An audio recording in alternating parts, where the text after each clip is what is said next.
মহাকারণিক তথাগত সম্যক সম্বুদ্ধ বিরাটময় বুদ্ধের ধর্ম আর বিশুদ্ধ সর্বগুণে গুণান্বিত অনুত্তর পুণ্যক্ষেত্র বুদ্ধের শ্রাবক সঙ্গ এই ত্রিবিধ শ্রেষ্ঠ রত্নকে সর্বপ্রথমে স্মরণ করছি।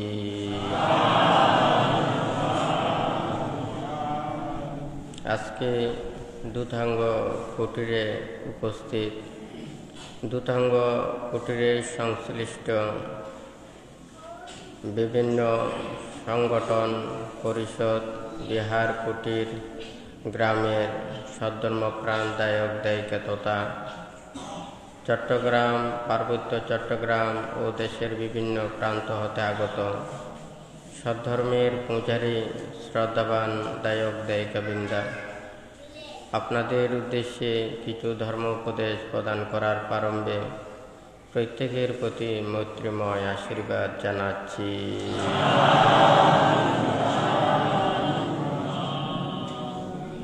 যে ধর্ম আদিতে কল্যাণ, মধ্যে কল্যাণ এবং পর্যবসানে কল্যাণ, যে ধর্ম আচরণের মাধ্যমে মানুষের সমস্ত পাপ দূরীভূত হয়, মনের সমস্ত কালুমিয়া দূরীভূত হয়ে পরিশুদ্ধময় জীবন আচরণের মাধ্যমে ধর্মময় জীবন গঠনের মাধ্যমে নির্বাণ এবং মুক্তি লাভের কর্মপথ সুগম হয়, সেই ধর্ম শ্রবণ করার পূর্বে প্রত্যেকে ত্রিরত্নের প্রতি শ্রদ্ধা উৎপন্ন করুন। কর্ম ও কর্মফলকে বিশ্বাস রেখে, জন্ম জন্মান্তরকে বিশ্বাস রেখে প্রত্যেকে নীরবে ধর্ম শ্রবণ করুন। ভান্তে কিছু পূর্বে কর্মবিভাগ সম্পর্কে দেশনা প্রদান করেছেন, কর্মপথ সম্পর্কেও দেশনা প্রদান করেছেন। এই ত্রৈমাসিক বর্ষবাসের সময় প্রত্যেক বৌদ্ধ অবলম্বীকে অষ্টমী পূর্ণিমা অমাবস্যার দিনে উপশতশীল প্রতিপালন করার জন্য নির্দেশ প্রদান করেছেন। যাহারা এখানে পূর্ণিমা অষ্টমী অমাবস্যার দিনের একদিন আগে নিয়ে থাকেন অথবা যার যার বিহারে কিংবা সংশ্লিষ্টের পাশে আপনারা শিল নিয়ে থাকবেন। যাহারা ত্যাগ অনুশীলন করতে না পারেন তাহারা এই দুঃখ মুক্তির কর্মপথে আসা কখনো সম্ভব নয়।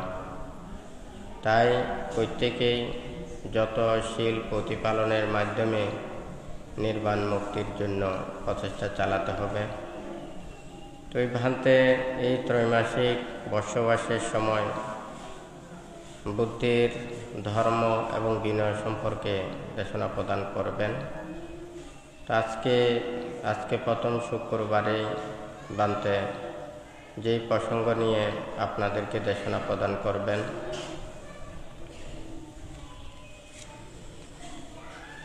বিরাগায় বিকবে নো শরাগায়ম বিসংযোগায় বিকবে নো সংযোগায়ম অপিচতায় বিকবে নো মহিচতায়ম সন্তুষ্টায় বিকবে নো অসন্তুষ্টায়ম নিভিন্দায় বিকবে নো নন্দিম বিরজায় বিকবে নো রাগং নিরোধায় বিকবে নো সমুদয়ং পটিনিষাঘায় বিকবে নো আদানং ইমে বুঝন্তি বিকবে অয়ং কো মে ধাম্মো অয়ং কো মে বিনয়োতি।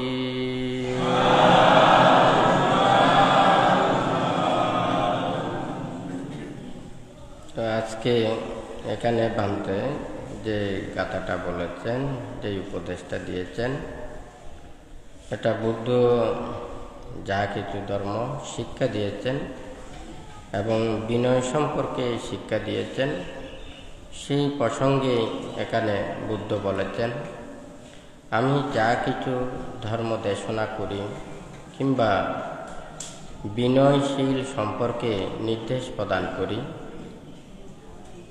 তাহা বিরাগ উৎপন্ন হওয়ার জন্য, যাহা সেটা রাগযুক্ত হওয়ার জন্য নহে, যেটা সংযোজন ছিন্ন করার জন্য, কিন্তু সংযোজন সৃষ্টি করার জন্য নহে, যাহা সেই অল্পেচ্ছুতায় নিজের জীবনকে গঠন করার জন্য উৎপন্ন হয় এবং মহৎ ইচ্ছা উৎপন্ন করার জন্য নহে, যাহা সন্তুষ্টিতে প্রাপ্ত হয় অথবা মনে সন্তুষ্টিভাব জাগ্রত হয় তাহার জন্য, যাহা দ্বারা অসন্তোষ সৃষ্টি হয় তাহার জন্য নহে, যেটা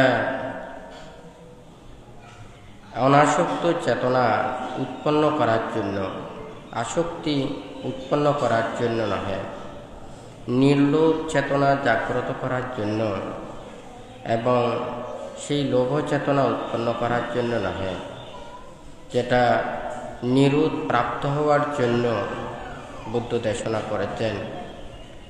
এটা কোনো উৎপন্ন করার জন্য নহে।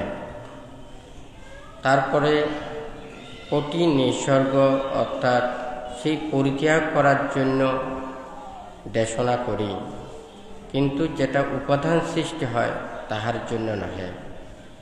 এখানে যে 8 প্রকারের কথা বুদ্ধ দেশনা করেছেন, তা আপনাদেরকে সেই বিষয় সম্পর্কে এখানে দেশনা করব। আসলে এখানে সবাইকে বুঝতে হবে, ধর্ম আমরা যা কিছু শ্রবণ করি, শুধু শ্রবণ করলে সেটা নয়, একটা মনের মধ্যে আবেগ সৃষ্টি হতে হবে, মনের মধ্যে চেতনা জাগ্রত হতে হবে, নিজের মনের মধ্যে সন্তুষ্ট এবং তৃপ্তি লাভ করতে হবে, তখনই কিন্তু আমাদের ধর্মের সার্থকতা উৎপন্ন হয়, লাভ করা যায়। এখানে ভান্তে যে বিরাগায়া বিক্ষাবে নৌসারা গায়া, এখানে শুধুমাত্র ধর্ম শ্রবণ নহে। মনে করুন, যেই রূপ দর্শন দ্বারা বিরাগ চিত্ত উৎপন্ন হয়, যেই শব্দ শ্রবণ দ্বারা বিরাগ চেতনা জাগ্রত হয়, যেই পরিবেশে অবস্থান করলে নিজের মনের মধ্যে বিরাগ চেতনা উৎপন্ন হয়, তাহলে সেটাকে বুদ্ধ ধর্ম বলেছেন এবং উপদেশ বলেছেন, বিনয় বলেছেন। আমরা যেমন এই যা কিছু আমরা আহার গ্রহণ করছি, আমাদের এই আহার গ্রহণ করার কিন্তু একটা লক্ষ্য আছে।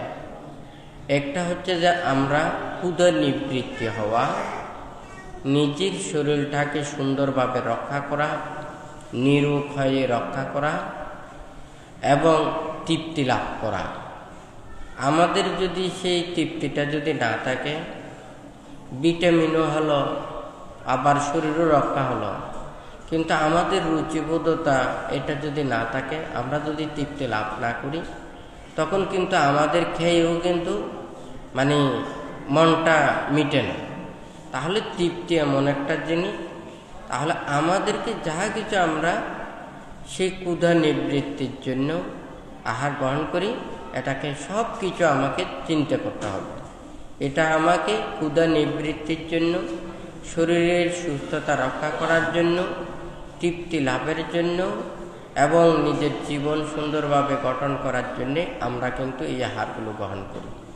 ঠিক তদ্রূপ এখানে যা কিছু বুদ্ধ এখানে বিরাগ ধর্মের কথাটা বলেছেন, আমি চোখ বন্ধ করেও ধ্যানে রত থেকেও বিরাগতা উৎপন্ন করা যায় এবং পরিবেশে অবস্থান করলেও বিরাগ চেতনা উৎপন্ন হওয়া যায়। বিরাগ ধর্মী ধর্ম শ্রবণ করলেও বিরাগ চেতনা উৎপন্ন হওয়া যায়। যেমন একটা কেউ যদি চাষ করতে চায়, আমার মাটিকে কর্ষণ করতে হবে। আমার মাটি কর্ষণ করতে হলে আমি যে কোনো কিছু দিয়ে আমি করতে পারি, সেটা পাওয়ার টিলার দিয়েও করতে পারি, সেটা কোদাল দিয়েও করতে পারি, যে কোনো মানে ভাড়া দিয়েও করতে পারি। অন্য কোনো কিছু অবলম্বন করে আমাকে মাটিটা আলগা করতে হবে, এটা হচ্ছে আমার লক্ষ্য। তো বুদ্ধ বলছেন যে এখানে আমি যা কিছু ধর্ম দেশনা প্রদান করছি, আমার চেতনাটা কিন্তু বিরাগ হতে হবে, বিরাগ চেতনা উৎপন্ন হতে হবে, মনটা সেটা হতে হবে। আমি ধর্ম কাজ করতে গিয়ে আমার চিত্ত রাগচিত্ত হলো, আসক্ত হলো, লোভ উৎপন্ন হলো, এটা কিন্তু ধর্ম না। সেই জন্য এই কথাটা বলেছেন যে হে ভিক্ষুগণ, আমি বিরাগকে ধর্ম এবং বিনয় বলি। আমি যাহা কিছু ধর্ম দেশনা করি এটা বিরাগ উৎপন্ন হওয়ার জন্য, রাগ উৎপন্ন হওয়ার জন্য নহে, এই কথাটা কেন বলেছেন। তো ভান্তে এই যে এখানে 8টা, একটা হচ্ছে যে বিরাগ, একটা হচ্ছে যে বিসংযোজন অর্থাৎ সংযোজন ছিন্ন করা এবং অল্পেচ্যুত চেতনা উৎপন্ন করা, সন্তুষ্টিতে প্রাপ্ত হওয়া এবং অনাসক্ত চেতনা জাগ্রত করা, নির্লোভ চেতনা জাগ্রত হওয়া এবং নিরোধ সত্য উপলব্ধি করা, পরিত্যাগ করা, সমস্ত পাপ কর্ম তৃষ্ণাযুক্ত এগুলো পরিত্যাগ করা। এখানে বানতে 6টা বিষয় এখানে লিখেছেন। আমরা কিভাবে এটাকে মানে উৎপন্ন করতে পারি। একটা চেতনার মধ্যে উৎপন্ন হতে হয়। একটা কেউ যদি রান্না করে, রান্নাটা পরিপক্ক এবং সুন্দরভাবে হলে যেমন ওখান থেকে একটা সুঘ্রাণ বের হয়, সুগন্ধ বের হয়, সেই সুগন্ধ দিয়েই কিন্তু আমরা বুঝতে পারি কিছুটা কি এটা যথাযথভাবে হয়েছে কিনা। হ্যাঁ, ঠিক তদ্রূপ এখানে বানতে 6টা বিষয় লিখেছেন, যেটা 6টা বিষয়ের মাধ্যমে এটাকে এই ধর্ম আমাদের অন্তরের মধ্যে সৃষ্টি করতে হবে। এটা হচ্ছে যে এখানে বানতে লিখেছেন পরিবেশ, যে স্থান, যে জায়গা যেখানে মানুষের মন অবিরমিত হয় না, মানে আনন্দিত হয় না, যেখানে ত্যাগের দিকে উৎপন্ন হয়, বিরাগের দিকে উৎপন্ন হয়, সেই বিরাগ চেতনায় অবিরমিত হয়, তাহলে সেই পরিবেশ সৃষ্টি করা। হ্যাঁ, তেন প্রমত্তকর স্থান আছে, তারপর ত্যাগময় স্থান আছে, কিছু স্থান আছে যে স্থান হলে চিত্ত রমিত হয়, চিত্ত চঞ্চল হয়, বিক্ষিপ্ত হয় নাকি না। তাহলে এমন স্থান সৃষ্টি করতে হবে যে স্থানে বিরাগ চেতনা জাগ্রত হয়। সেটার জন্য এখানে ভান্তে লিখেছেন প্রথম একটা হচ্ছে যে পরিবেশ, তারপর 2 হচ্ছে যে চেতনা বা ইচ্ছা, নিজের মধ্যে একটা আগ্রহ। হ্যাঁ, সেই আগ্রহ চেতনাবোধ না থাকলেও কখনো সম্ভব না।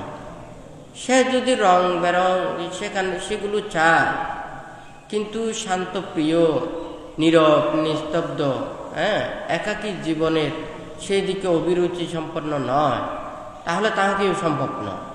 তাহলে সেই জন্য এখানে লিখেছেন এখানে চেতনা বা ইচ্ছা। তারপর 3 হচ্ছে যে মন মানসিকতা, নিজের মনের মধ্যে যেটা উৎপন্ন করা, মানসিকতা উৎপন্ন করা, মনটা সেদিকে ধাবিত করা, ত্যাগের দিকে ধাবিত করা, সেটা ধর্মের প্রতি ধাবিত করা, নির্বাণ মুক্তির কর্মপথের দিকে ধাবিত করা, সে কথাটা লিখেছেন মন মানসিকতা। 4 হচ্ছে যে শিক্ষা বা সৎ আচার্য। তাহলে যার কাছ থেকে শিক্ষা নেবেন এবং সৎ আচার্য লাভ করা, যার কাছ থেকে যাহাতে সেই ধর্মের যথাযথতা শিক্ষা লাভ করতে পারে। তারপর হচ্ছে যে 5 এখানে লিখেছেন বানতে প্রচেষ্টা, নিজের মধ্যে সেই প্রচেষ্টা শক্তি থাকতে হবে। তাহলে সেই যদি মানে প্রচেষ্টা চালায় তাহলে আরো বেশি বেগবান হবে, মানে ত্যাগের দিকে বা নির্বাণ মুক্তির দিকে অগ্রসর হওয়া, পরিশুদ্ধতাময় জীবন লাভের জন্য, গঠন করার জন্য সে তাহাকে অদম্য চেষ্টা করতে হবে। তারপর 6 এখানে কল্যাণ মিত্রের সাহচর্য অথবা সৎ সঙ্গীর সাহচর্য। তাহলে হয়তো একাকী অনেকেই অনেক কিছু কর্ম সম্পাদন করতে পারে না, তাহলে সৎ মানসিকতা যুক্ত এবং সেই ধর্মকামী, ধর্মপ্রাণ এবং জ্ঞান লাভের সেই সহযোগী থাকলে তাহলে তাহারও কি সেই দিকে আরো বেশি ধাবিত হতে পারে। এখানে 6টা বিষয় বানতে এখানে লিখেছেন, অর্থাৎ প্রতিটার এই এখানে বিরাগায়া বিক্ষাবে নো সারা গায়া, তাহলে সেটা বিরাগের জন্য উৎপন্ন করে, সেটা রাগ উৎপন্ন করার জন্য নয়, রাগ ভয়ের জন্য। তাহলে সেটা আমাকে যদি কোনো মানুষের যদি সে চেতনা জাগ্রত করতে চায় বা করতে পারে, কেউ যদি বিরাগকে এখানে বুদ্ধ নির্বাণ মুক্তির শব্দ অর্থও ব্যাখ্যা করেছেন, মানে এই বিরাগ, তারপর হচ্ছে যে নিরোধ। তো ভান্তে এটা একটা একটা দেশনা প্রদান করবেন, আস্তে আস্তে বলবেন। তো আজকে যেহেতু ভান্তে এই কথাটা এখানে 6টা কথাটা বলেছেন, এটা কিন্তু প্রতিটার সাথে সাথে কিন্তু এই 6টা প্রযোজ্য। হ্যাঁ, কারণ আমরা অনেকেই কারো যদি মনে খারাপ লাগে বা মনের মধ্যে অস্বস্তি লাগে, নানান প্রকারের দুঃখ লাগে, বেদনা লাগে, ঝঞ্ঝাল লাগে, হ্যাঁ, অনেক ব্যস্ততার মধ্যে থেকে যখন তার মন খুবই চঞ্চল হয়ে যায়, তাহলে অনেক জায়গায় মানুষেরা বেড়াতে যায়, হয় নাকি না? তাহলে ওখানে গিয়ে যখন মন অন্যদিকে ধাবিত হয়, তাহলে মনের দুঃখ বেদনা এগুলো ওখানে তিরোহিত হয়, হ্যাঁ, অনেক কিছু শান্তি পায়, সুখ পায়। এখানে কিন্তু সেটা মনের আনন্দ লাভের জন্য কিন্তু দর্শন করে। কিন্তু আমাকে এগুলো দর্শন করতে হবে, আমার চিত্তের মধ্যে বিরাগ চেতনা জাগ্রত হয়, হ্যাঁ, নিজের মনটা স্থির হয়। যেমন এক একটা এখানে বিরাগ, হ্যাঁ, তারপরে হচ্ছে সংযোজন চিহ্ন করা, অল্পেচ্ছুতা এবং সন্তুষ্টতা, হ্যাঁ। তাহলে এখানে যদি কোনো মানুষের যদি আমাদের এগুলো যদি গুণগুলো এগুলো যদি না থাকে, তাহলে আমাদের নানান প্রকারের ওখানে অসন্তোষ সৃষ্টি হবে। তো যাই হোক, বান্তে এটা একটার পরে একটা প্রত্যেকবারেই কিন্তু এই গাথাটার কথাটা বলবেন। তো বান্তে যেহেতু বান্তে ধর্ম এবং বিনয় সম্পর্কে আয়ং কমে ধম্ম আয়ং কমে বিনয়, বুদ্ধ বলেছেন যে আমি এগুলো দেশনা করতেছি, এগুলোর এই 8 প্রকার ধর্মের অনুকূল যাহা উপদেশ এবং শিক্ষা, বিনয় শিক্ষা, এটাই হচ্ছে আমার ধর্ম, আমার বিনয় শিক্ষা। অর্থাৎ আপনি ধ্যান করে আপনার চিত্তটা বিরাট হয়েছে, আরেকজনের নির্জন অরণ্যে একাকী বিহার করে সে শান্তি লাভ করছে, সে তৃপ্তি পাচ্ছে, নিজের মনের যাহা কিছু পাপ কালিমা দূরীভূত হচ্ছে, তাহলে তুমি সেটাকে বিনয় জানিও, ধর্ম জানিও। তুমি যে কর্মপথ অনুশীলন করো না কেন, তোমার মনের লোভ দেশ মোহ এটা যদি দূরীভূত হয়, এটাই বুদ্ধির উপদেশ, এটাই বুদ্ধির শিক্ষা, এই কথাটা বলেছেন। তো এখানে ভান্তে বলেছেন যে কি, একটা হচ্ছে যে ধর্ম আর একটা হচ্ছে যে বিনয়। সাধারণত বুদ্ধ যা কিছু উপদেশ দিয়েছেন আমরা প্রত্যেকে জানি, ত্রিপিটক, হ্যাঁ, সূত্র পিটক, বিনয় পিটক এবং অভিধর্ম পিটক। এখানে কিন্তু ধাম্মচা বিনয়চা অনেক ত্রিপিটকের কথাই আপনারা পাবেন, না হয় সূত্রে ও তারান্তি, বিনয়ে চা ও তারান্তি, এইভাবে আছে। অর্থাৎ কোনো কোনো সময় বুদ্ধ যা কিছু দেশনা প্রদান করেছেন, কোনো কোনো সময় বলেছেন ধাম্ম বিনয়, আবার কোনো কোনো সময় বলেছে যে সূত্র বিনয়, এইভাবে বলেছেন। অর্থাৎ এটাকে বুঝতে হবে ত্রিপিটকের অন্তর্গত, সূত্র পিটক এবং অভিধর্ম পিটক এটা ধর্মের অন্তর্গত, আর বিনয় বিনয়ের অন্তর্গত। তো সেই জন্য বান্তে এখানে নিয়ে গেছেন, মানে ধর্ম হচ্ছে এটা উপদেশ, বিনয় হচ্ছে নীতি, এবং ধর্ম উপদেশের মধ্যে সূত্র এবং অভিধর্ম, এবং নীতির মধ্যে শীল এবং বিনয়। তাহলে এটাকে মানতে 2 ভাগে বিভক্ত করে এখানে বুঝিয়েছেন। সেই সূত্র এবং অভিধর্মের মধ্যে বুদ্ধ দেশনা প্রদান করেছেন, লৌকিক এবং লোকোত্তর সম্পর্কে দেশনা প্রদান করেছেন, এবং শীল এবং বিনয়ের মধ্যে যেগুলো দেশনা প্রদান করেছেন, অর্থাৎ বিনয় পিটকের মধ্যে অন্তর্গত, যেটা দুষ্কর্ম পরিত্যাগ ও শীলময় জীবন গঠন করা, সেই শিক্ষাগুলোই ওখানে শীলের মধ্যে অর্থাৎ বিনয়ের অন্তর্গত ওখানে রেখেছেন। আবার বিনয়ের অন্তর্গত রেখেছেন ওখানে শীল বিপত্তির পরিশুদ্ধতার উপায় ও সংযমতার শিক্ষা, অর্থাৎ বিনয় পিটকের মধ্যে পঞ্চশীল, অষ্টশীল, 10 শীল, 227 শীল সহ যে কতগুলো নিয়মগুলো, আচরণীয় নিয়মগুলো রয়েছে সেগুলো বিনয়ের অন্তর্গত। এবং শীল লঙ্ঘন করলে, ব্রত ভঙ্গ করলে কি আচরণের মাধ্যমে সেটা পরিশুদ্ধতা লাভ করা যায়, কোন কর্মপথে অনুশীলন করতে হবে, এগুলো সম্পর্কে এখানে বিনয়ের মধ্যে লিপিবদ্ধ করেছেন। অর্থাৎ জীবনটাকে সুন্দর রূপে গঠন করা। এখানে বান্তে এই প্রসঙ্গে কথাগুলো বলছে, যেমন একটা দেশের মধ্যে রাষ্ট্র যদি এখানে পরিচালনা করে, তাহলে একটা সংসদ থাকেন, সংসদে মানে যে আইনগুলো পাশ করা হয় এবং যে সংবিধানগুলো করা হয়, এটা যেমন আবার সেগুলো যদি লঙ্ঘন করে এবং যেগুলো আইন প্রশাসনের যেগুলো কাজ করে, এগুলো এখানে কিন্তু বিনয়ের অন্তর্গতের মতো। এগুলো কিন্তু লঙ্ঘন করলে এটারও কিন্তু প্রতিকারের অনেক কিছু উপায় আছে এবং এগুলো পরিশুদ্ধতা লাভের জন্য যেমন আবার অনেক কিছু শাস্তি ভোগ করতে হয়, ঠিক তদ্রূপ ওখানে ওই আইনের মতো এই বিনয়গুলো। এখানে সূত্র এবং অভিধর্ম, এটা এখানে দেশ সুন্দর সুশৃঙ্খলার জন্যে, মানুষের যথাযথভাবে মানে মানবের নিরাপত্তার জন্যে, জনমালের নিরাপত্তার জন্যে যেমন অনেক প্রকারের সেবা রয়েছে, যেগুলো সরকার প্রদত্ত বা মানে জনগণ পাবলিক দ্বারা সেবামূলক, জনগণকে নানান প্রকারের এখানে সেবা দিয়ে থাকে। এখানে বুদ্ধ ধর্ম উপদেশে এখানে সবার জন্য উপদেশ দিয়েছেন, সকল জনসাধারণের জন্য উপদেশ দিয়েছেন, সকল প্রাণীর জন্য উপদেশ দিয়েছেন, সৎ নীতিতে গঠন করার জন্য, সৎ জ্ঞান উৎপন্ন করার জন্য, মনের যা কিছু পাপ দূরীভূত করার জন্য নানান প্রকারের সৎ উপদেশগুলো এখানে ধর্মতে দিয়েছে। কিন্তু বিনয়ের মধ্যে কিন্তু সেটা কিন্তু আলাদা। এটা হচ্ছে যে সেটা কোন নীতিতে চলবে এটা।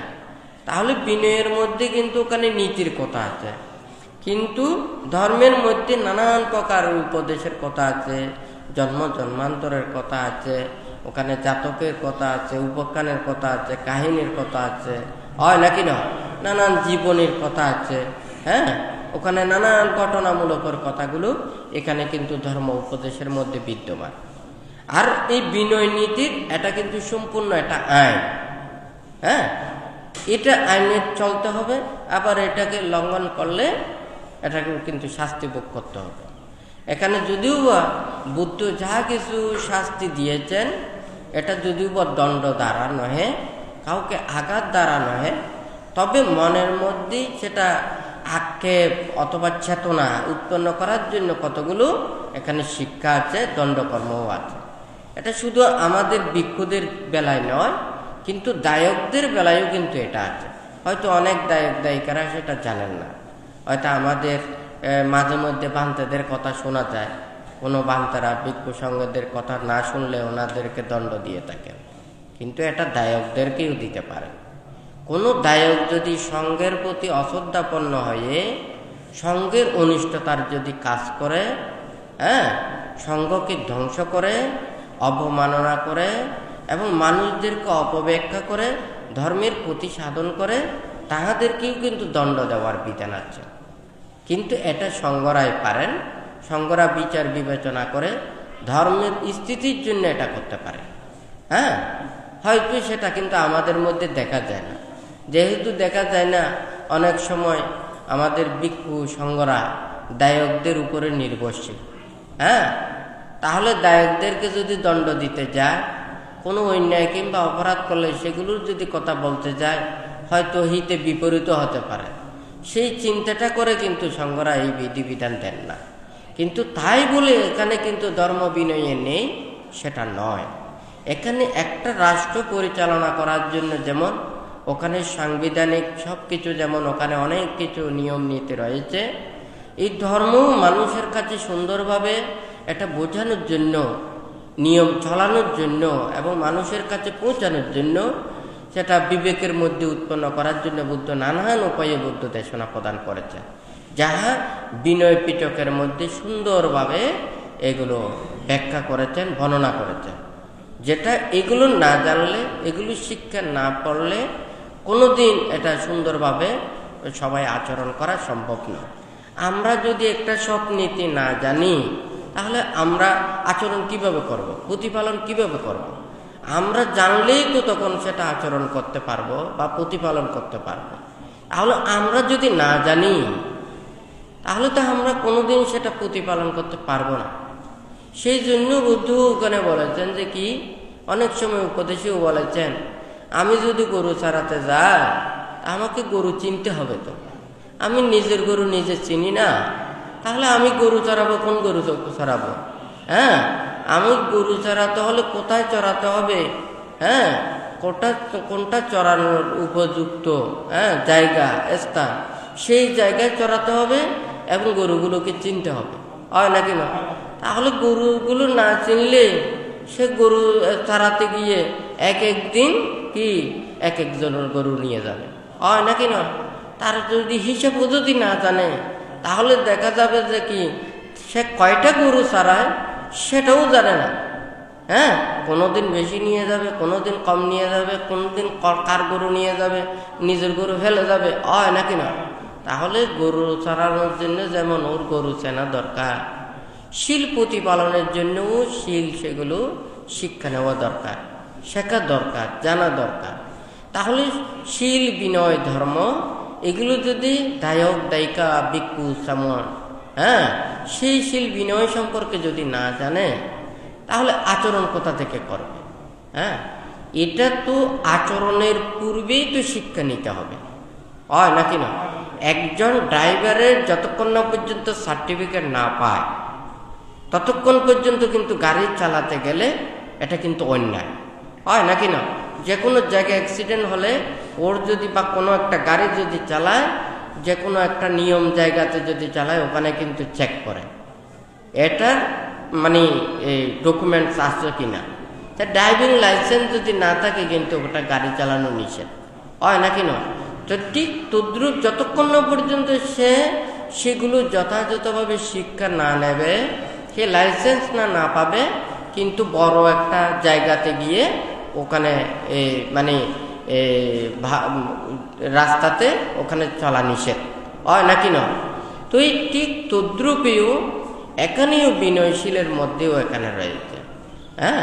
তাহলে আপনি যদি সেগুলোকে যথাযথভাবে শিক্ষাগুলোকে আপনাকে অর্জন করতে হবে, প্রতিপালন করতে হবে, শিক্ষাগুলো নিতে হবে। আপনারা পঞ্চশীল নিয়েছেন, পঞ্চশীল যখন নিয়েছেন, সেই পঞ্চশীল শিক্ষাটা আপনাদেরকে নিতে হবে, হয় নাকি না?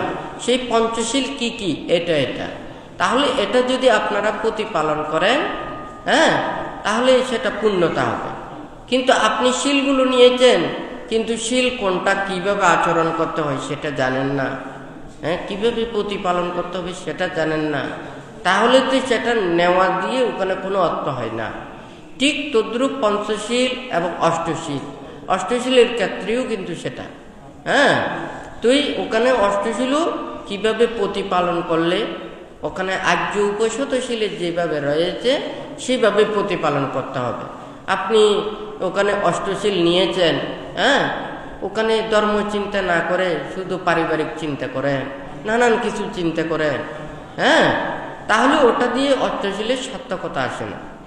এই মানে সারা মানে এক বছরের মধ্যে এখানে 13টা দিন, তাহলে উপশত দিনে আপনি শীল নিয়ে আপনি যতটুকু পারেন এই শীলগুলো প্রতিপালন করে ধর্ম চিন্তা করবেন, ধ্যান করবেন, মানে নিজের মনের নিজের মুক্তির কর্ম সম্পাদন করবেন, পাপগুলোকে দূরীভূত করার জন্য চিন্তা করবেন, সৎ সংকল্প উৎপন্ন করতে হবে, আর্যস্থাঙ্গিক মার্গ কর্মপথ এটাকে ভাবতে হবে, 37 প্রকার বুদ্ধিভক্তীয় ধর্ম এটা আয়ত্ত করার জন্য চিন্তা করতে হবে। এগুলো হচ্ছে তার কাজ। এখন এগুলো নিয়ে, এই অষ্টশীল নিয়ে আপনি এগুলো না করে যদি ওখানে পারিবারিক নানান ধরনের এগুলো নিয়ে যদি চিন্তা করেন, তাহলে কাজটা তো ওখানে যথাযথভাবে হবে না। তাহলে অষ্টশীল যথাযথভাবে প্রতিপালন করতে হবে। তারপরে এখানে 10 শীলের কথা আছে, শ্রামণদের 10 শীল আছে। হয়তো অনেকেই জানে যে শ্রামণদের শুধুমাত্র 10 শীল, কিন্তু শ্রামণদের শুধু 10 শীল নয়, ওখানে 150 শীল রয়েছে। হ্যাঁ, তাহলে একজন শ্রামণদের ওখানে কি মানে 75 সেকিয়া আছে, ওখানে এই 10 শীল আছে, 10 পারাজিকা আছে, 10 দণ্ডকর্ম আছে। এটা আবার 10 পারাজিকা এবং দণ্ডকর্মকে আবার দুই ভাগে ভাগ করেছেন। এখানে 20 দুগুণ 40, তারপরে হচ্ছে যে ওখানে 75 প্রকার সেকিয়া। এছাড়াও অনেক কিছু ভাবনার বিষয়। হ্যাঁ, ছাড়ি যেগুলোকে ব্যবহার করে, ছাড়ি প্রত্যয়, বস্ত্র, তারপর হচ্ছে যে আসনাদি, তারপর এই আহার আদি, ওষুধ প্রত্যয় আদি, এগুলো প্রত্যবেক্ষণ যুক্ত হয়ে এগুলোকে গ্রহণ করতে হবে। এখানে অনেক প্রকারের শীল বিনয়ের কথা এখানে ব্যাখ্যা করেছেন। তাহলে শুধু 10টা শীল নয়, ওখানে প্রায় 150 শীলের কাছাকাছি ওখানে সেই নিয়ম নীতিগুলো প্রতিপালন করতে হবে। তাহলে একজন ভিক্ষু হলে তাহলে এখানে 227 শীলের কথা বর্ণনা করেছেন, যেটা পাতিমুখ্য বইয়ের মধ্যে এটা মানে সুন্দরভাবে ব্যাখ্যা আছে। সেই মানে 227টা শীল যে মানে আছে তা নয়। এখানে কিন্তু এখানে বিনয় পিটকের মধ্যে ওখানে বিনয়গুলোতে দেখা যায় ওখানে হাজারের অধিক ওখানে বিনয়ের কথা আছে। তো যাই হোক, এখানে মূল যেগুলো বিষয় রয়েছে সেগুলোকে যে যদি শিক্ষা না করে, এগুলো যদি অধ্যয়ন না করে, তাহলে সে তো কিভাবে প্রতিপালন করবে? হ্যাঁ, এগুলো শিক্ষা নিতে হবে, এগুলো অধ্যয়ন করতে হবে, এগুলোকে প্রতিপালন করতে হবে। সেই জন্য এখানে ধর্ম এবং বিনয়, বিনয়ের মধ্যে শীল বিনয় যেগুলো ব্যাখ্যা করেছেন, তাহলে এখানে পুরো বিনয় পিটকের মধ্যে বিদ্যমান। হ্যাঁ, তাহলে এই 84,000 ধর্মস্কন্ধের মধ্যে 21,000 ধর্মস্কন্ধ হচ্ছে যে কি বিনয়ের মধ্যে। হ্যাঁ, তো এখানে সবাইকে বুঝতে হবে তাহলে বিনয় শিক্ষার কতটুকু জরুরি এবং কতটুকু প্রয়োজন। আপনি যদি মনে করুন না আমি শ্রামণ হলে তখন আমি শিক্ষাটা নেব, আমি ভিক্ষু হলে তখন শিক্ষাটা নেব, আমি এখন গৃহে আছে আমার কোনো প্রয়োজন নেই। আপনারা যদি এগুলো যদি না জানে, এইগুলো যদি না শিখে, তাহলে আমি ভিক্ষু নাকি অভিজ্ঞ তাও তো আপনি চিনবেন না। হ্যাঁ, মনে করুন আপনি আমাদের শীল বিনয় সম্পর্কে কিছু জানেন না। হ্যাঁ, আমাদের 227 শীল কি ধরনের এগুলো জানেন না, আমাদের বিনয়গুলো এগুলো জানেন না। হ্যাঁ, শুধুমাত্র আমাদেরকে চিনেন গায়ের উপরে যদি লাল কাপড় থাকে তাহলে এ ভিক্ষু হয়ে গেছে, বয়স্ক হলে ভিক্ষু হয়ে গেছে, ছোট হলে শ্রামণ রয়ে গেছে। কিন্তু এটা নয়, এই কাপড়টা তো বেশি নয়, 1,000-1,500 টাকা দিলে ওখানে পাওয়া যায়।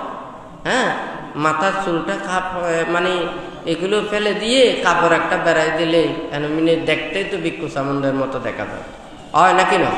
কিন্তু প্রকৃত ভিক্ষু সামন হতে হলে তার এই শীল বিনয়গুলোকে যথাযথভাবে আচরণ করতে হবে, অনুশীলন করতে হবে। এখন যদি আপনারা যদি এই শীল বিনয় যদি এগুলো সম্পর্কে না জানেন, তাহলে আপনিও যদি প্রত্যেক বৌদ্ধ ধর্ম অবলম্বীকে মানে শ্রামণ হতে হয় নাকি না? তা আপনি যখন প্রব্রজ্ঞা নেবেন, আপনি যদি এই শীল বিনয় সম্পর্কে না জানেন, তাহলে সুন্দরভাবে আচরণ করবেন না। এই 7 দিন ওখানে প্রব্রজ্ঞা নিয়ে শুধু বেড়াইয়া খানা খেতে শেষ হয় নাকি না? ধর্মও শিখলেন না, বিনয়ও শিখলেন না, সঠিকভাবে ধর্মও আচরণ করলেন না। তারপর হওয়ার পরে শুধু ঘুরে আজকে অমুক বাড়িত কালকে অমুক বাড়িত, হয় নাকি না? তাহলে ভাঙে যেতে ওই আত্মীয় স্বজনের বাড়িতে ফাং খেতে শেষ হয় নাকি না? তো ওটা তো শিক্ষা নয়। শিক্ষাটা হচ্ছে যে আমি 7 দিন ধরে হোক 10 দিন ধরে হোক যতদিন প্রব্রজিত জীবন আচরণ করব, ততদিন সুন্দরভাবে বিনয় শিক্ষা নিয়ে, ধর্ম শিক্ষা নিয়ে শিলময় জীবন যাপন করে সেই বুদ্ধের ধর্মকে ধারণ করার জন্য চেষ্টা করব, হয় নাকি নয়?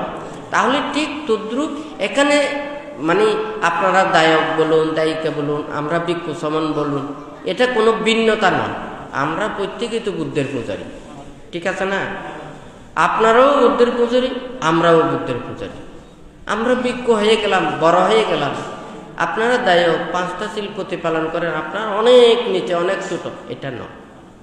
আমরা যে প্রত্যেকেই যে বুদ্ধের পূজারী এটা সত্য, হয় নাকি না? আপনারা সংসারে আছেন, সেই জন্য আমাদের এগুলো প্রতিপালন করতে পারেন না, হ্যাঁ, আচরণ করতে পারেন না। আপনাদেরও যদি সেই পরিবেশ এবং মন মানসিকতা সৃষ্টি হয়, তাহলে আপনারাও সংসার পরিত্যাগ করে তাহলে এইভাবে আচরণ করতে পারবেন। তাহলে এই আচরণের জন্য সবার স্বাধীনতা রয়েছে, হয় নাকি না? সবাই যে বুদ্ধের পূজারী এটাও সত্য, আমরাও সবাই যে নির্বাণ করতেছি এটাও সত্য।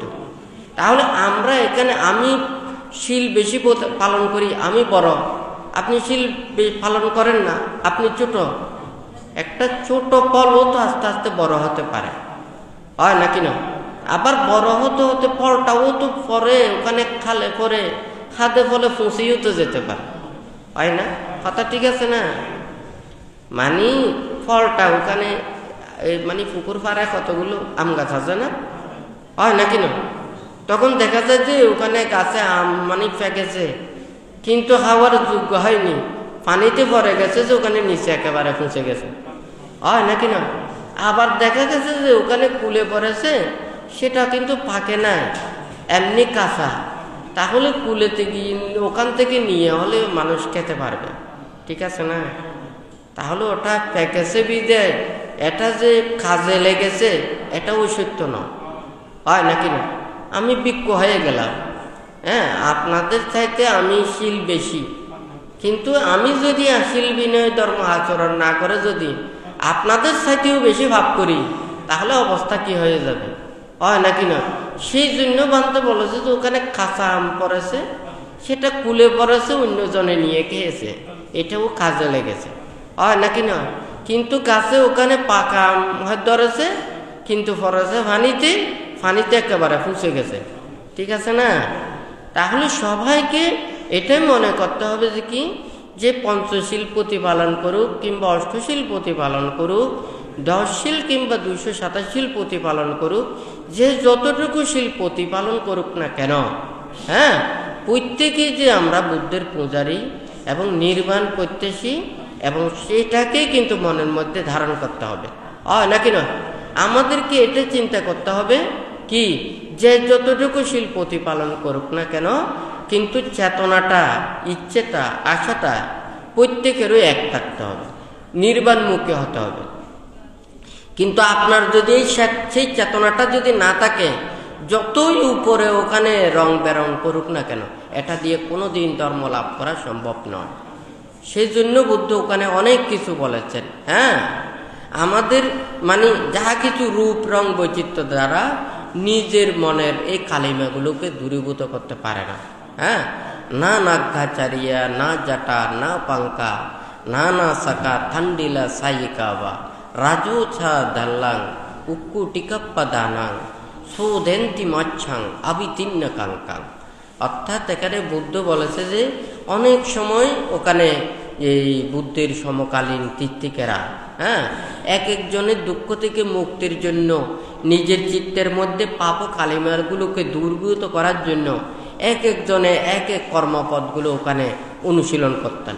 কেহ উলঙ্গ থাকতেন, কেহ মানে এক পায়ে খাড়াইয়া থাকতেন, এক পায়ে বসতেন, নানান ধরনের অঙ্গভঙ্গি ব্যবহার করতেন। এক একজনে মানে নিজের গায়ের মধ্যে কর্তমাক্ত করে রাখতেন, মানে ময়লা করে রাখতেন, নিজের দেহটাকে পরিষ্কার পরিচ্ছন্ন রাখতেন না। এক একজনের এক এক সংস্কৃতিতে এখানে ছিল।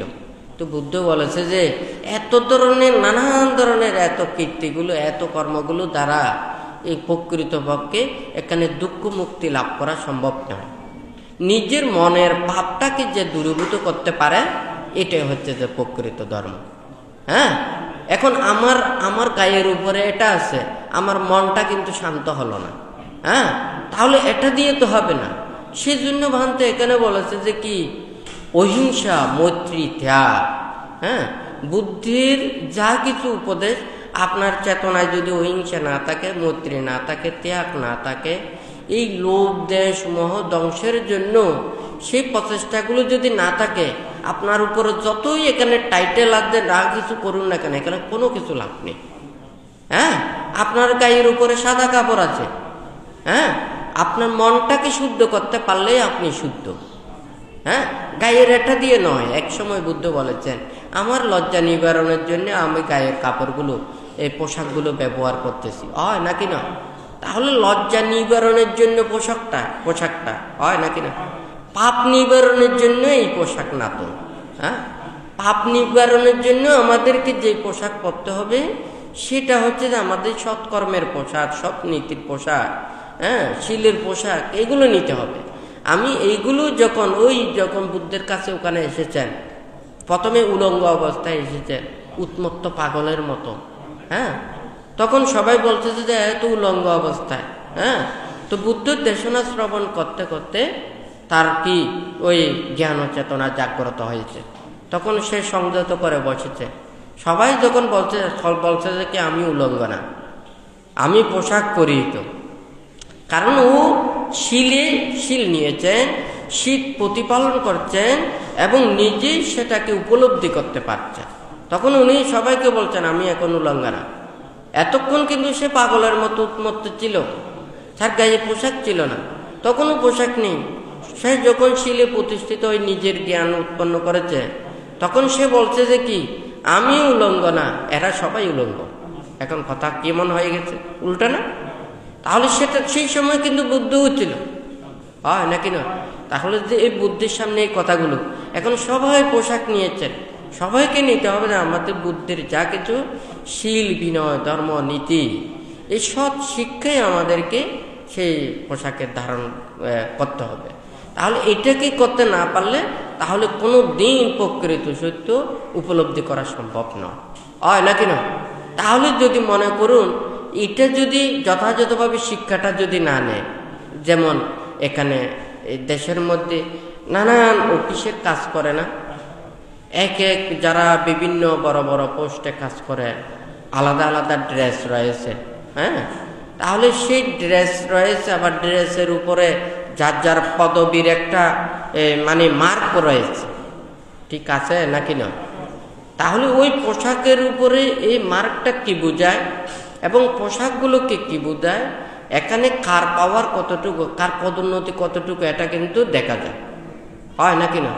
এই পোশাকটা এই ইয়াগুলো যদি খুলে ফেলে তখন কিন্তু তার এটা দেখা যায় যে কার পদমর্যাদা কতটুকু আছে, হয় নাকি না? তাহলে এটারও কি রয়েছে, এটারও একটা সার্থকতা রয়েছে। তাহলে সেই মানে নিজেকে কষ্ট করে পরিশ্রম করে সেই যোগ্যতা বলে এই পদগুলোকে লাভ করতে হয়, হয় নাকি না?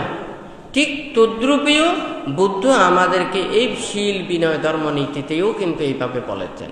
হ্যাঁ, একজন গৃহী, হ্যাঁ, তারপরে হচ্ছে যে শ্রামণ হওয়া, তারপরে হচ্ছে পদোন্নতি হয়ে যে উপসম্পদ লাভ করা, মানে এটা উপসম্পদকে এটা পদোন্নতিও বলা যায়।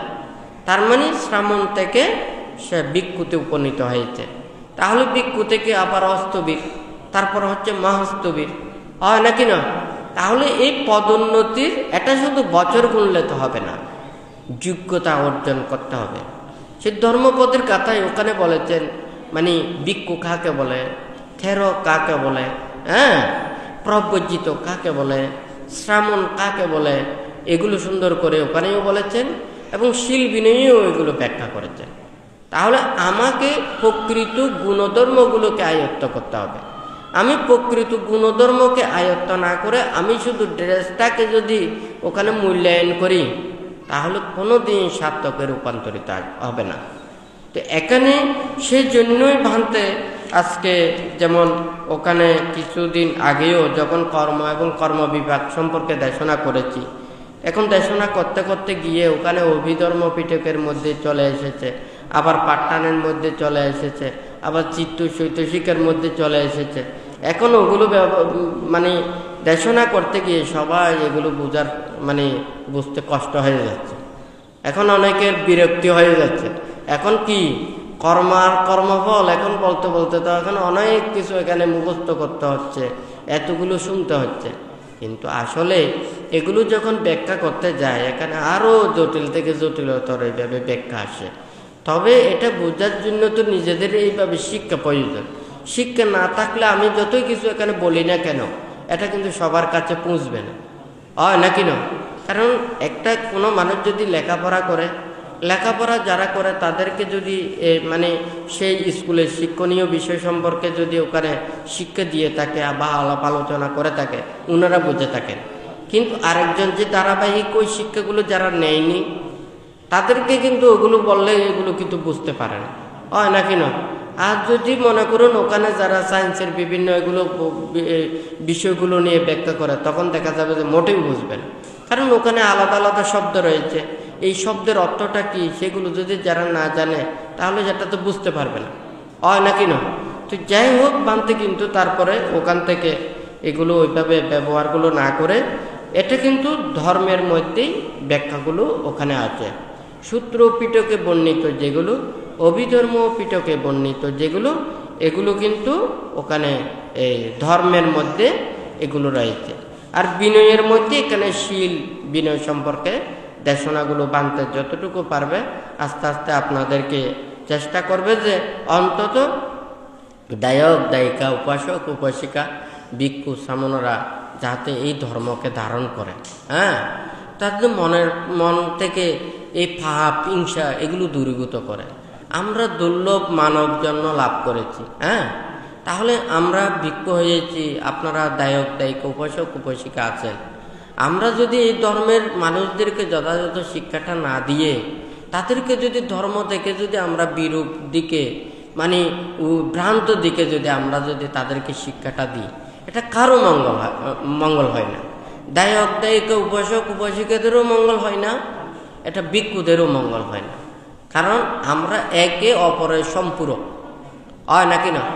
দায়ক দায়িকারা ভালো হলে ভিক্ষু শ্রামণও আস্তে আস্তে ভালো হতে বাধ্য হবে, ভিক্ষু শ্রামণও ভালো হলে দায়ক দায়িকারাও ভালো হওয়ার জন্য চেষ্টা করবে, হয় নাকি না? তাহলে উভয়টাই এখানে শীল বিনয়ে সুপ্রতিষ্ঠিত হতে হবে, হয় নাকি না? ওনারা কি বান্তের কথা বুঝিতে পারেন না? বানতে মনে করেন ওনারা এই উপদেশ দেশনা করেন, কিন্তু বান্তের অথবা কিছু একখান কি আছে, লিমিট আছে না নাই? কদ্দুর পর্যন্ত ভাজ্যম আর কদ্দুর পর্যন্ত ক্ষমতা আছে, আর তুই চাহ করিব, হয় নাকি না? আইন দিনে কিন্তু হইতে পারছম, ই কিন্তু ইয়েন ছাড়া আর কোন দিনে ভাজ্য। তবে বিনয় শিক্ষা দিয়ে জিয়েন, ধর্ম শিক্ষা দিয়ে জিয়েন, ওনারা যদি উপাসক উপাসিকা দায়ক দায়িকা হয়, ওইলি কতটুকু মানি চলা করিব এই শিক্ষা কিন্তু অত্যন্ত যাবে, কথা বুঝছে নে? অনরও যদি বিনয়ের যদি লঙ্ঘন করে যদি হাজ করান দেওয়া হয়, আর তো ভিক্ষু সংগরার এইভাবে হইত না পারে, খেললে হইত না পারে, হইতারণনি। কারণ আর প্রতি বিনয় আছে, যেন আর বয়োজ্যেষ্ঠ যদি ভিক্ষু হয়, তৈলি ছোট একজন ভিক্ষু বয়োজ্যেষ্ঠ ভিক্ষুরে আদেশ নির্দেশ দিন না পারে, ইয়ে একদম বিনয়, কথা বুঝছি নে? তৈলি কোনো একটা যদি মানে ওরে আসন গড়ি দন বা বন্দনা গড়ি দন, তারপরে ছোটজন বড়জনেরও পারে, কিন্তু বড়জন ছোটজনের না পারে, প্রত্যেকের নিয়ম মানুন আছে। তবে এটা বিনয়ের মধ্যেও তো একখান হতা আছে, অনেক যতক্ষণ বিনয়ত থাকিবেন ততক্ষণ পর্যন্ত বিনয়ের লাভ করিবেন, কথা বুঝিতে পারছি? অনেক শহরের মধ্যে থাকবেন যতদিন পর্যন্ত থাকবেন বোনাসও পাইবেন, ভালো কাজ করিবেন, আরও কিছু পদোন্নতি হবে, হয় নাকি না? অনেক সারি দিবেন, ওনার বেতন চলিব না, বেতনও বন্ধ হয়ে যাবে, বোনাসও বন্ধ হয়ে যাবে, পদোন্নতিও বন্ধ হয়ে যাবে, হয় নাকি না? তো ঠিক তদ্রূপ শীল বিনয় ধর্মরে যথাযথভাবে আচরণ করলি এবং ভিক্ষুত্ব যথাবদ্ধভাবে থাকিলি অবশ্যই ব্যাকুণত্ব নিয়ে জিয়েন প্রাপ্যতাই পাইব। কিন্তু যদি মনে করেন শীল বিনয় ধর্মরে ধ্বংস করি নিয়ে ভিক্ষুত্ব জীবন যদি না থাকে, তৈলি ভিক্ষু হিসেবে কোনো কিছু দাবি করি না পারে, অনেকে তো কোনো কিছু প্রত্যাশা করি না পারে, কথা বুঝিতে পারছি না? যে নিজেরই যোগ্যতা প্রাপ্ত হয় তাহলে অবশ্যই ওরে কি করা করিব, শ্রদ্ধা করা করিব, সম্মান করা করিব, ভক্তি করা করিব, হয় না? কিন্তু এমন যদি পরিস্থিতি সৃষ্টি হয় নিজেও ধর্ম আচরণ নকরিব, আরেকজনেরও ধর্ম আচরণ করতে নদিব, মানুষেরও ধর্ম জায়গা তধর্ম হইব, তৈলে এটা কিন্তু ক্ষণকে রেহাই নদিব। আজিকে আজীবন কে থাকম না, ক্ষণদিন নথাকম। আজ যদি দুর্বিনয়ে চলি, আজ যদি অন্যায় পথে চলি, এই বিনয় তো শুধু এই 30 বছর 40 বছর 50-60 বছর নতাইব, বছরকে বছর তাই যাব, হয় না? আজ এই বান্তার কাছে মনে করেন এতে বিক্ষুসমন আছে, তুলি পরবর্তীতেও আরো অনেক বিক্ষুসমন সৃষ্টি হব, হয় না কিনা? তুলি এই বিনয়েরও কিন্তু উপেক্ষা করি ক্ষণকে কোনো কিছু নপারি। কারণ বুদ্ধর পরিনির্বাণের পরে অনেকেই অনেক ধরনের ইয়নরে কি করতে চাই, ডেভেলপ করতে চাই, পরিবর্তন করতে চাই, হ্যাঁ, কিন্তু যারা করতে চাই ইয়ানে আরো বেশি প্রতিবন্ধকতা সৃষ্টি হই। কারণ আরা বেগ কোন শ্রদ্ধা করে দিয়ে হারে বুদ্ধরে, হয় না কিনা? আমি বুদ্ধর উদ্দিন মতব্বরি মাস্টারি করতাম, তাহলে আমি ধরা না খাইম না কিনা খাইম, তাহলে আর তুম চা করেও দেখি আই যদি বেকুয়াইছে যদি হতা হই, তাহলে আর পরা যারা আছে তারা আরো ধরিব, হয় না কিনা? তো এহতলাই কিন্তু বানতে মানে লেখ লেখি, হ্যাঁ, মানুষের সুখ দেওয়ার অধিকার আছে, দুঃখ দেওয়ার অধিকার নেই। হ্যাঁ, মানুষের উপকার করিবার অধিকার আছে, কিন্তু ক্ষতি করিবার অধিকার নাই। সৃষ্টি করিবার অধিকার আছে, কিন্তু ধ্বংস করিবার অধিকার নাই। হ্যাঁ, এই যে বান্তে হতিকেন হতাগুন লেখি অনেক পৃথিবীর জন্ম নিয়ে অনেক পৃথিবীর ভালো লাগে, প্রাণীর সুখ দিবেলায় শান্তি দিবেলায় অনার বেগ কিছুর অধিকার আছে, কিন্তু অনে যদি ধ্বংস করতেন চান, হ্যাঁ, অনার হারানো যদি অনেকর যদি ধ্বংস হয়ে হয়, তাহলে অনারাই পরিত্যাগ করা পড়িব, হয় নাকি না? যদি দেখেন একজন মানুষের লাই 5 জন মানুষের ক্ষতির কারণ হয়, তাহলে একজন মানুষের বঞ্চন করে দেন, হয় নাকি না? কিন্তু একজন মানুষ যদি খুব ক্ষমতাধর হয়, হ্যাঁ, আর 5 জন মানুষ দলিতের নিম্নমানের হয়, তাহলে একজন মানুষের ইয়ান কিন্তু ইয়ান কি গ্রহণ করিব। কথা বুঝছি নে? উগ্র বিচার যেহেতু বিচার করে ওরা তুন ন্যায় অন্যায় ইম বিচার করি লাভ লোকসানের হিসাব করি নেই অত্যন্ত রায় দিয়া পড়ে। কারণ দোনোজনই বেশা কমে অপরাধ করিতে পারে, হয় নাকি না? কেউ ক্ষুদ্র কেউ বড়, হ্যাঁ, জিয়েনক দ্বারা সব চাইতে বেশি ক্ষতি হইব ইয়েনে তারা পরিত্যাগ করে ফেলার চেষ্টা করি। কথা বুঝিতে পারছি নে? লাভ ক্ষতির বিচারে চিন্তা করি কোনো কিছুর মানে পক্ষপাতিত্ব নগরী ইয়ান কিন্তু এটা ধর্মপদ্ধত খুব সুন্দর করে ব্যাখ্যা গুণ আছে। কিন্তু এমন যদি পরিস্থিতি হয় যে হয়, তাহলে কখনে করে কারে রক্ষা করি, হয় নাকি না? আর বুঝতে মনে করেন বেশ কোনো হয় যারা দেশ পরিচালনা করে ওরা চাঁদে দেশের মধ্যে একটা শান্তি শৃঙ্খলা মানুষের মধ্যে মানে কোনো দ্বন্দ্ব কলহ ইন সৃষ্টি নগরী সুন্দরভাবে দেশত চলি বেলাই ওই তো সবসময় নিয়ম মানে যারা পরিচালনা করে ওরা চায়, হয় নাকি না? অনেক ধর্ম করেই নেই, অনেক ধর্মর নাম দিনে যদি দেশের বিশৃঙ্খলা সৃষ্টি করেন, মানুষের মধ্যে অসন্তোষ সৃষ্টি করেন, মানুষের মধ্যে সন্দেহ সৃষ্টি করেন, মানুষের মধ্যে দলাদলি সৃষ্টি করেন, মানুষের মধ্যে বিপর্যয় সৃষ্টি করেন, ইয়েন তো কোনো ধর্মই নয়, হয় নাকি না?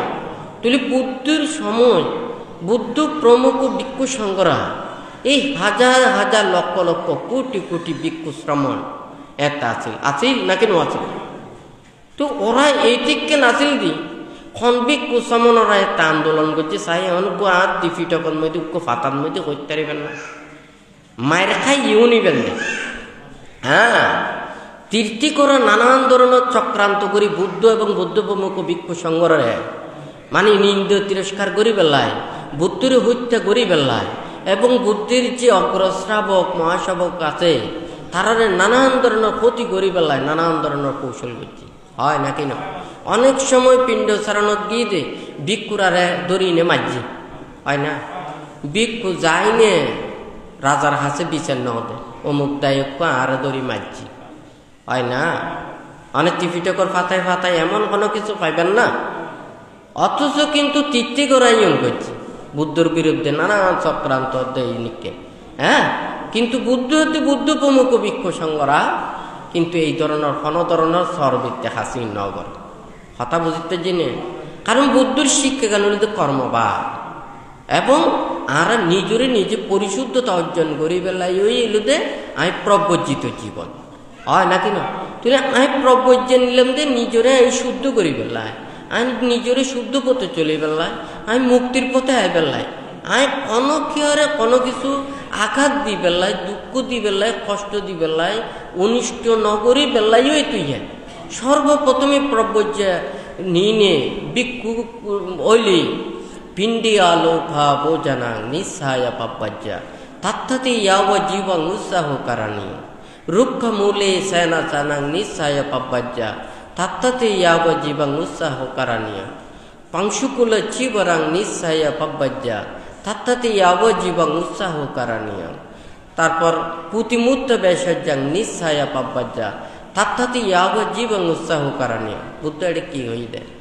মানে ভিক্ষু ধর্মে উপনীত হইলে বুদ্ধ প্রথমে সার্গ শপথ তোরার গঠন করাইয়ে তোমরা পিণ্ড চরণ যায় না যা পাইবে ইয়ে নেই তুমি সন্তুষ্টিতে প্রাপ্ত হইনে ইয়ে নয় তুমি উৎসাহ থাকিবে তোমারা কনে দিয়ে ন দে পাইও নাকি ন পাইও হ্যাঁ আর কনে দিব ন দিব এই সমস্ত তুমি কোনো কিছু রাখিন না পারবে ইউন যদি পদে হয় তুমি ইউন অতিরিক্ত মনে করিবা আলা হতা বুঝিতে পারছি তৈলি এই যে রুক্ষমূলের হতা হইয়ে তারপর এই পুতিমুক্ত বেশর্যের হতা হইয়ে পাংশুকুল চিবরং হতা হইয়ে তার মানে কি আর চতুর্পত্যয় এই জন্য লাই আর তো নিশ্চিন্তভাবে চলি এদিকে চলিবার মতো আত্মন এইভাবে চেতনা উৎপন্ন করা হল হয় কথা বুঝছি নে বুদ্ধর কাছে আইলে যদি হয় দেখি বুদ্ধর আই কি তোমার ফুয়াই দেখাবে বেলায় কি এই তোমার সমন বানায় দিনে বিজ্ঞ বানায় দিনে হ্যাঁ তুমি আর কাছে পাত না কি করছো হ্যাঁ সাব্বা দুঃখা নিচ্চারণা নিভানা সাচ্চি কারণাত্তায়া ইমাং কাসাবাং গাহেত্বা ভাব্বাজ্যেতা মাং বান্ত অনুকাম্পাং তো কি হয়ে যায় হ্যাঁ মানে সর্বপ্রকার দুঃখ তুন নিবৃত্তি নির্বাণ সাক্ষাৎ করি বেলায় আই পাব্বজ্যের নীতি হ্যাঁ পাব্বজ্য নিবের আগে দিল দিয়ে তাই কি কিনলে আমি সংকল্প করছি আই যদি আর মনের মধ্যে নতাকে যদি আই যদি আর কান হয় বুদ্ধরে তাতে ধরি না পারিবার হ্যাঁ তুমি আর কাছে আসু তো কিনলে তুমি এই নির্বাণ লাই আই তোমার নির্বাণ শিক্ষা না দিয়ে আই তো তোমার রাজার হওয়ার মতো হাবাইবার মলাই তো তোমার আর নয় হ্যাঁ কথা বুঝিতে পারছি না তৈলি তো যদি এই যে বুদ্ধর কাছে আইনে যাতে অনেকে কিছু সৈন্য পারে হ্যাঁ দেখো তো লাই ভান্তি হদে কি বেকুনি সঠিক রূপে ধর্মচর্চা করিবেন শীল প্রতিপালন করিবেন আর যদি ধর্মপথে চলি তৈলি ধর্ম আর রক্ষা করি ধাম্ম হবে রাখাতি দাম্মাচারিং হ্যাঁ ধর্ম রক্ষা করিব যারা আচরণ করিব তারা ধর্ম রক্ষা করিব হয় নাকি না আমরা স্ব প্রত্যেকেই যদি আমরা ভিক্ষু শ্রমণরা স্বশীল বিনয় আচরণ করি দায়ক দায়িকারা যদি স্বশীল বিনয় যদি চলে তাহলে ধর্মগান ইয়ে রক্ষিত হয় নাকি না হিংসে দলাদলি এই সেই ইন কিন্তু ধর্ম না আই সব সময় হই দেখি আই যদি অনারারে যদি একটা খারাপ বুদ্ধি দিই খারাপ কথা হই অন্য কথা হই প্রথমে আর খারাপ জানি বুঝতে জাল লয় আই কথা হই যারে আই বুদ্ধি দিই ইবে সবচাইতে আগে আরও বিশ্বাস করি হয় নাকি না এখন হয়তো কি চোরা যতই বন্ধু হোক না কেন চোরেও চোরেরও বিশ্বাস করে হয় না কথা ঠিক আছে না আর যদি ভালো মানুষের নজানি না হয়তো যদি হনকান যদি ভুলও করি তাকে দেওয়া ও কিন্তু হনদিন খারাপ মনে নকরিব ও ওদের মনে হয় ও হনদিন ইচ্ছা করি ন করে আই কষ্ট হয় ঠিক আছে আই দুঃখ হয় ঠিক আছে ও আরে হনদিন ক্ষতি করি পেলাই আরে নচাইব তাহলে ভালো মানুষের বিশ্বাস করে হয় না কথা ঠিক আছে না আর যদি চোর যতই বন্ধু হোক না কেন চোরে বিশ্বাস না করে হয় না ওই যে দলবদ্ধ হয়ে চুরি করতে যাইব তাই মিল আছে নি খতুত যায় না কাটি টানা করিব হয় নাকি না যে যেন্দি পারেন দি লুকাইব যে যেন্দি পারেন দি মিছতা হব যে যেন্দি বেশি ভাবে ইতি চিন্তা করিব হয় না কথা ঠিক আছে না এখন তো লাই অন্যায়কারীরা কোনোদিন ইয়ার বিশ্বাস না করে আই ধর্ম শিক্ষা দিতাম যায় আই মানুষেরা যদি অধর্ম পথে নিদি হয়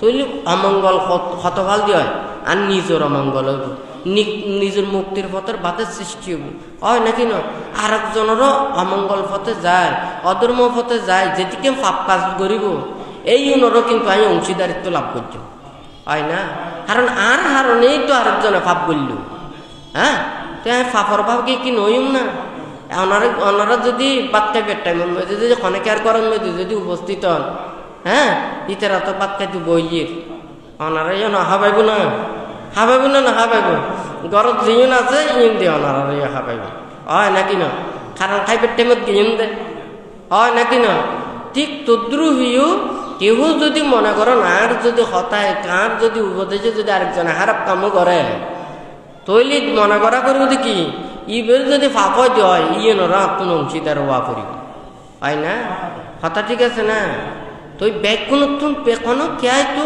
খারাপর মিককে যাইতো না চায় হ্যাঁ অনেকে পাপ করে তো চায় না অনেকে আর ক্ষতিকরণ ইয়েন তো ঠিক ন হয় নাকি না তৈলি একজন প্রত্যেকত্ব ইয়েন চিন্তা করা পরিব দে আর যাহা কিছু কথা হইবের সময় খাস গরিবের সময় আর চিন্তা করিবের সময় আর অনেকে আর ক্ষতি কামনা না করি অমঙ্গল কামনা না করি অনেকে আর দুঃখ নদী হ্যাঁ নিজে যতটুকু পারে ততটুকু আরেকজনের মঙ্গল কামনা করণই তো ইয়েন তো ভালো মানুষের কাজ হয় নাকি না ওনারা তো মনে করেন সংসারত আছেন বউ ফুয়া নাতি পতি সংসারত এই ছেলে মেয়েরা গঠন করে তুলি পেলা কত বইতে কাম করা পরে ঠিক নেই হয় নাকি না আর সংসার ত্যাগ করি নে ব্রহ্মচর্য জীবন তাই হ্যাঁ নিজরারে ইয়েন পরিশুদ্ধময় জীবন আচরণ করি ধর্ম শ্রীবিদ্যালয় মানুষের ধর্ম পথা আনি বেলায় কাজ করা করি বলে ইয়েন সারা বাদ বাকি কাম করিবে তো এটা টাইমও ন হয় নাকি না তৈলে আই যদি আর কামও করি না ফেললাম আরেকজনেরও যদি মুক্তির পথ টানি না ফেললাম তৈলে তো হনুমানন নই হয় না তৈলে সংসারত থাকি তো ওরা না পারার যে সংসারের দায়িত্ব কর্তব্য লাই হয় নাকি না তৈলে সংসার ত্যাগ করি নে এই ব্রহ্মচর্য জীবন আচরণ করি হ্যাঁ নির্বাণ মুক্তির কর্ম সম্পাদন করি পেলায় পরিশুদ্ধময় জীবন আচরণ করি পেলায় হয় নাকি না তো এই বানতে এই গেড়ে যে প্রথমে গাতা করি গাতায় বে প্রত্যেক দিন বানতে দেশনা করিব হারণের প্রত্যেক অর্থ আছে জিয়ে ইয়েন বুদ্ধর যা কিছু নির্বাণমুখী ধর্মই ত্যাগমুখী ধর্মই এড়ে কিন্তু দেশনা করছি হ্যাঁ আমি ওনারা অনেক কিছু কথা হইলাম কিন্তু ওনারা মনের কোনো কিছু আমি চেঞ্জ করে না পারলাম তাহলে এই ধর্মের সার্থকতা নাই তাহলে আমি যদি মনে করেন ওনারা ধর্ম উপদেষ্টান দিই অনার মনের মধ্যে পাপ্পান যদি একখানা করে যদি দূরীভূত হইতে হয়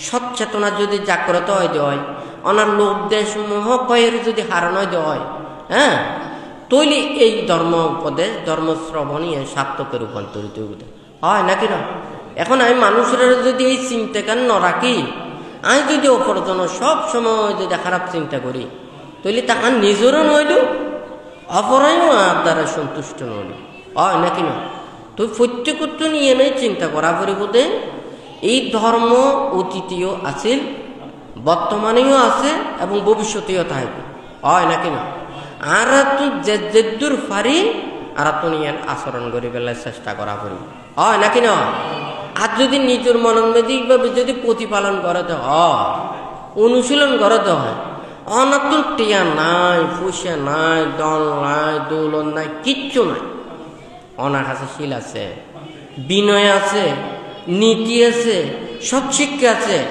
অনেক যেতুন অনারে কিন্তু দেবতারা রক্ষা করি হ্যাঁ অনেক বিপদ রক্ষা হইবে অনেক যে কোনো জীবন মধ্যে জীবন হইব কোনো শরণাপন্ন হইলি অনেক কি অনারাই তুমি বিপদ মুক্ত হইবে হয় না আর না জানি নে বোধ মানে দনিত তুন ফৈরই দেনিকে দেখানো যায় আবার ফৈরতুন একদিনের দনীয় ঈদেও দেখানো যায় হয় নাকি না মনে করুন লটারি পাই দিয়ে হ্যাঁ এক লটারি কোটিপতি হয়ে গিয়ে গই হ্যাঁ ফৈরতুন কোটিপতি হয়ে গিয়ে হয় নাকি না বড় ইন্ডাস্ট্রিজ আছে যে কোনো কারণে মানে বিভিন্ন ঋণ খেলাপি অথবা মানে যে কোনো ধ্বংস যে কোনো ধরনের মানে এই মানে ভুল হওয়ার কারণে পুরো কোম্পানি সহ মালিক সব এখন দেউলি হয়ে গিয়ে হয় না কথা ঠিক আছে না তৈলি দনি তুনো ফৈরত আছে ফৈরত তুনো দনিয়ত আছে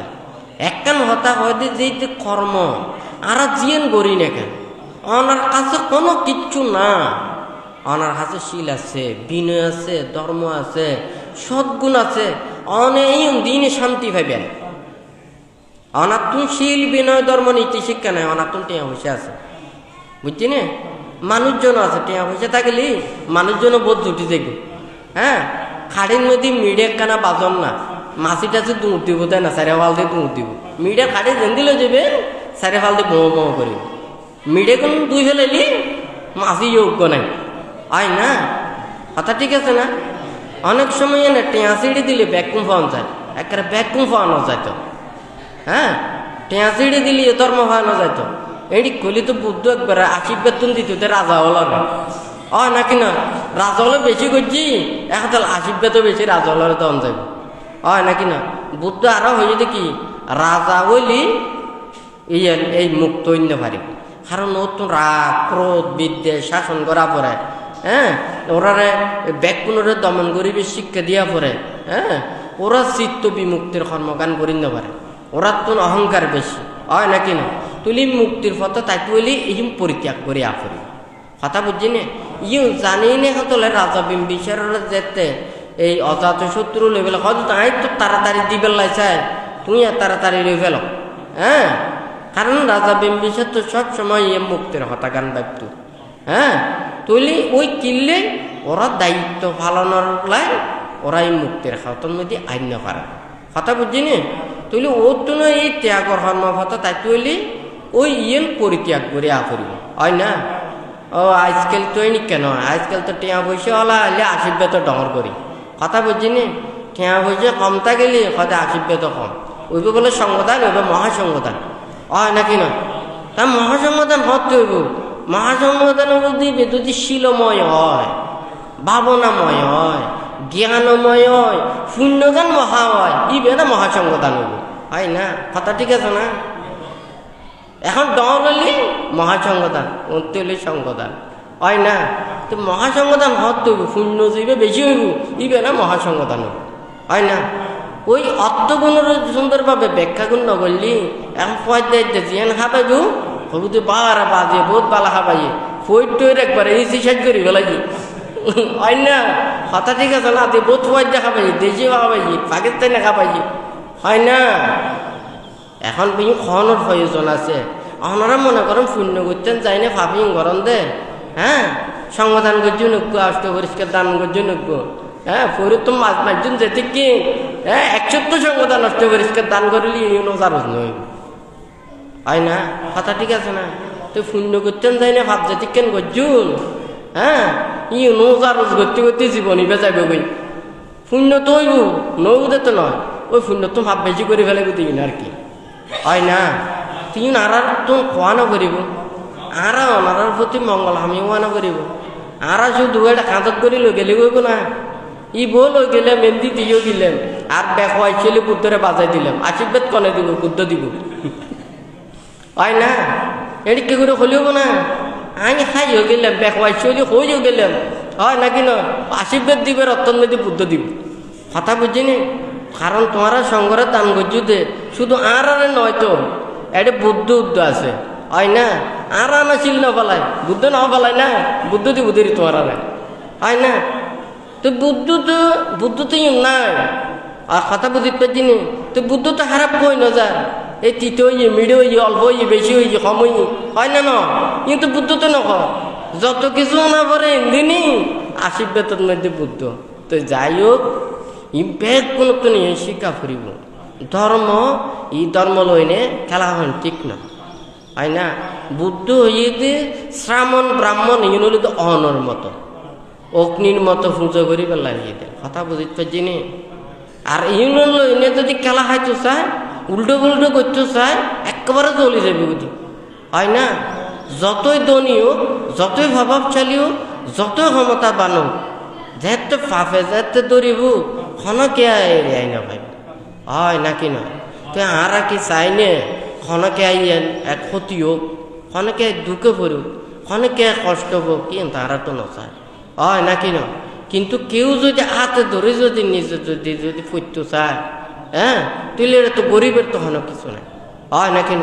বুদ্ধ কি হই না, হ্যাঁ, দেবদত্ত বুদ্ধের সান্নিধ্যে সেটা নয় না, একটা প্রশ্ন করছি, এই যে দেবদত্ত যদি বুদ্ধর শিষ্য নইতো তৈলি তুইবে সঙ্গভেদ গরিব না পাইত, হ্যাঁ, তৈলিবে তো এই ইয়া খামাই গরিব না পাইত, তৈলি বুদ্ধ কিনলেই ওরে ফব্বজ্যে কান্দি হয় দে ওরে আই ফব্বজ্যে দি বলি ইবে ফাপ পাম গজ্জি, ইবে যদি আজিয়ে যদি ইবে বুদ্ধের সান্নিধ্যে ন থাকতো ইবে ফাপ আরো বহুত বেশি করতো, হ্যাঁ, এই যে তিক্কেম ফাপ করিও এই যে অবিচ্ছিন্ন রকম যাতে ইবার আগতে বুদ্ধ স্মরণ করি করে যা, হ্যাঁ, বুদ্ধং শরণং গাচ্ছামি ধম্মং শরণং গাচ্ছামি সংঘং শরণং গাচ্ছামি, হ্যাঁ, মানে নিজের এই যে কাম ভুল করছি, অন্যায় করছি, অপরাধ করছি, এই অপরাধ চেতনা কেন জাগ্রত হই, আমি যদি ওরে যদি পব্বজ্যে ন দিতাম আর সান্নিধ্যে যদি ন রাখতাম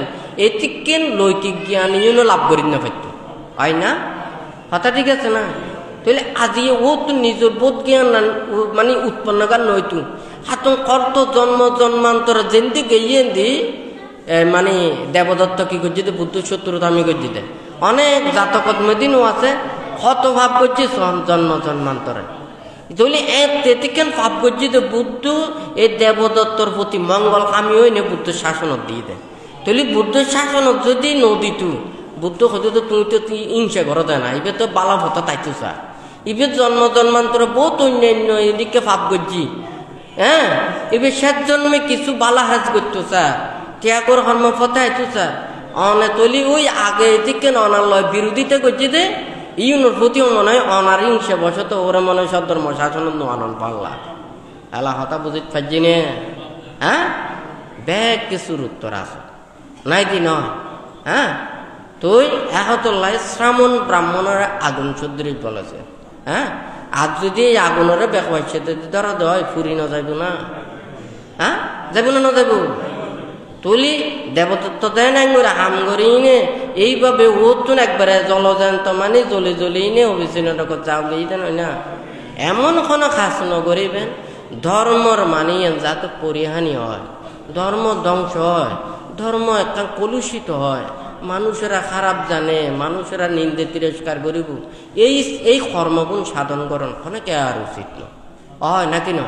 তুলি কারো যদি এদিকে যদি চেতনা মনত থাকে দয় ইউন যত শীঘ্রই পরিত্যাগ করন ভালো, এখন তাহলে বুদ্ধ হইতে আবিত্থারে তা কল্যাণে পাপ চিত্তাং নিবারে, আর মনের মধ্যে যদি ভালো একাংশ চেতনা জাগ্রত হয় যত দ্রুত সম্ভব এই ভালো হাসান করণ উচিত, আর মনের মধ্যে যদি পাপ চেতনা যদি জাগ্রত হয়, হ্যাঁ, অকুশল চেতনা যদি জাগ্রত হয় যত দ্রুত সম্ভব পরিত্যাগ করণ উচিত, হয় নাকি না?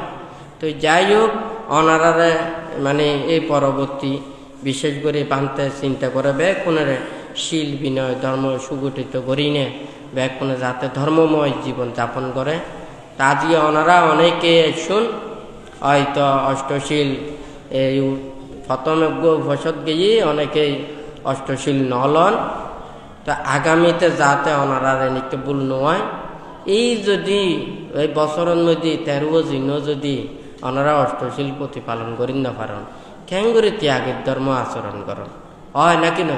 আর সংযমতার হই, ত্যাগর হই, অহিংসার হই, মৈত্রী হই, আর এতদিন নির্বাণও তো ত্যাগ, হ্যাঁ, এই রাতি একবেলা খানো যদি নখাই তাই না পারে কিছু একখান ধ্যান করি যদি সংযত করি তাই না পারে কেন করে নির্বাণ মুক্তি পাইবে, হ্যাঁ, মনে করেন ওই কদ্দূর দূরে চাঁদ সূর্য আছে কইলে পারি, হয় না নয়?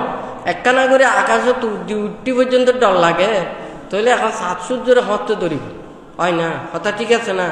তো যাই হোক বান্তে নির্দেশ প্রদান করছি প্রত্যেকেই ত্রৈমাসিক বর্ষবাসের সময় অষ্টমী পূর্ণিমা অমাবস্যার দিন, আর যারা দুতাঙ্গ কুটির তাই তাহলে আগের দিন আইনে ওনারা অষ্টশীল প্রতিপালন করিবেন, আর যদি হনহারণের দিন সম্ভব নয় বা যেদিন আইয়ে যেদিন অন্য বিহারত হয় এই দিনও যদি অনেকের যদি অসুবিধা হয় এই দিন আইনে লইতে পারিব, তো এই বানতে ইউতে ইয়ং হদ দে যাতে প্রত্যেকেই শিল প্রতিপালন করি নে ব্যাকুণে পুণ্য রাশি দান দিনে দেশ সমাজ রাষ্ট্র বিশ্ব শান্তি এবং মঙ্গল কামনা করিবেন।